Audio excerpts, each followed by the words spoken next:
ป่าไม้บ้านค่อยเป็นจังซี่แหละพี่น้องดงใหญ่ที่สุดในแบบนี้นะอันนี้แหละคำสุภาษิตของเสี่ยวสวาทว่าดงนี้มีไม้บ่ว่าซั่นเนาะเพิ่นว่ามื้อนี้ว่าสิพาพี่น้องมาเบิ่งยาดีแค่แมงเนาะยาดีแค่แมงนี่ใบมันนะเห็นบ่นี่ใบมันต้นบักใหญ่ยาดีแค่แมงเด้อพี่น้องเด้อมักม่วงขี้สีเนาะบางท้องถิ่นเขาเจ้าก็สิเอิ้นมักม่วงคุบางท้องถิ่นเขาเจ้าก็สิเอิ้นมักม่วงป่าเนาะต้นมักม่วงป่ามื้อนี้สิพาพี่น้องมาเอายาดีแค่แมงเนาะนี่ค่อยทากเอาไปเฮ็ดยาปัวแค่แมงนี่มีคนเจ็บสั่งเนาะเขาเจ้าเจ็บแค่แมงอันนี้เป็นต้นมักม่วงป่าเด้อพี่น้องเด้อหรือว่ามักม่วงขี้สีเนาะนี่ได้ใบมันนะใบมักม่วงป่าเนาะหรือว่ามักม่วงขี้สีนี่บางท้องถิ่นก็สิเอิ้นมักม่วงคุเนาะวิธีการเฮ็ดนี้ทากเอาเด้อพี่น้องเด้อทากเอานี่เห็นบอกเขามาเอาแล้วค่อยเอาเลยทากเอาจาก3 เปียง 4 เปียงนี่แหละเอาไปต้มเด้อพี่น้องเด้อเอาไปต้มใส่กับอย่างนี้เครื่องประกอบมันนี่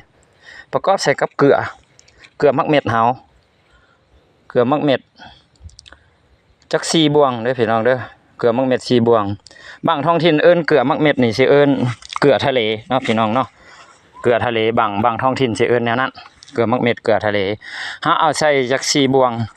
หลังจากเฮาใส่4 บวงแล้วเฮาก็ต้มบัดนี้เอาน้ำใส่หั่นจัก4 จอกเนาะเอาน้ำใส่4 จอกเฮาต้มบัดนี้หลังจากเฮาต้มแล้วก็ให้มันบกพุ่นแหละยังเหลือแต่อย่างมันสิเป็นอย่างแบบนี้นี่พี่น้องนี่เวลาเฮาต้มมันสิเป็นอย่างแบบนี้แล้วเฮาเอานวลฝ้ายหรือเอาสำลีหั่นต้วยเอาอยู่ในหม้อเฮาหั่นเนาะหรือว่าอยู่ในน้ำเปลือกของมันที่เฮาทากไปเนาะเอาต้วยหลายๆโลต้วยให้มันหมดหั่นแหละมาอยู่ในสำลีหั่นเฮาสิแบ่งออกบัดนี้แบ่งออกซ้ำโกนแค่เฮาซ้ำโกนแค่แมงเฮาเนาะพี่น้องเนาะซ้ำโกนแค่แมงเฮาบัดน่ะแล้วเฮาก็เอาซ้ำนวลฝ้ายหรือว่าสำลีเนาะเฮารอซ้ำโกนแค่แมงเฮาแล้วเฮาไปยัดใส่แค่แมงเฮาบัดนี้ยัดใส่ในหั่นแหละบ่เกิน3 มื้อเด้อพี่น้องเด้อหายขาดโลดถ้าว่าผู้ใดฮู้จักต้นมะม่วงป่าหรือว่ามะม่วงขี้สีเนาะหรือว่ามะม่วงขุไปทากเอาเปลือกมันเด้อพี่น้องเอามาต้มเฮ็ดยาดีแค่แมงใครบ่เชื่อให้ทดลองเบิ่งเด้อผู้ใดเป็นหันเอามาทดลองเบิ่งโลดสิว่าโอ้ดีอีหลีสิว่าเด้แต่ก็บ่เจ็บปากได้พี่น้องบ่เจ็บปากคือกันกับอันยาเขาโฆษณาขายเนาะยาตัวเขาโฆษณาขายหั่นนะ4 ก้อน 5 ก้อนเพิ่นเฮากินสุดเท่าใดแหละบางคนเอามาอมเขาเจ้าก็ว่าอ้องฮอนเบิดปากเบิดอันนั้นว่าซั่นกินข้าวก็บ่แซ่บว่าซั่น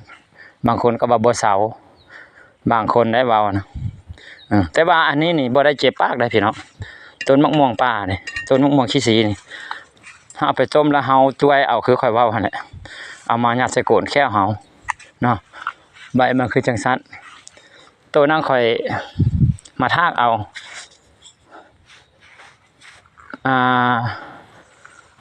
ท้ายปีของปีกายนี่เนาะท้ายปีของปีกายแล้วก็หัวเดือน6นี่เขาก็มาทากตัวนี้โซท้ายปีข่อยทากตัวนี้ท้ายปีตัวนี้หัวเดือน6เขาเจ้าให้ข่อยเฮ็ดให้นี่มาเอาอีหล่ะนี่มาเอาอีหล่ะเอาไปเฮ็ดยาดีแค่แมงอีหล่ะเขาเจ้าว่ามันเซาว่าซั่นก็เซาเพราะว่าข่อยก็เคยเฮ็ดอยู่ว่ามันเซาก็สิมีซำนั้นเด้อพี่น้องเด้อมาดกมาป่ามาซอกเอายาพื้นเมืองไปพวกแค่แมงขอบใจผู้ใดเข้ามาเบิ่งเข้ามาติดตามขอบใจเด้อพี่น้องเด้อ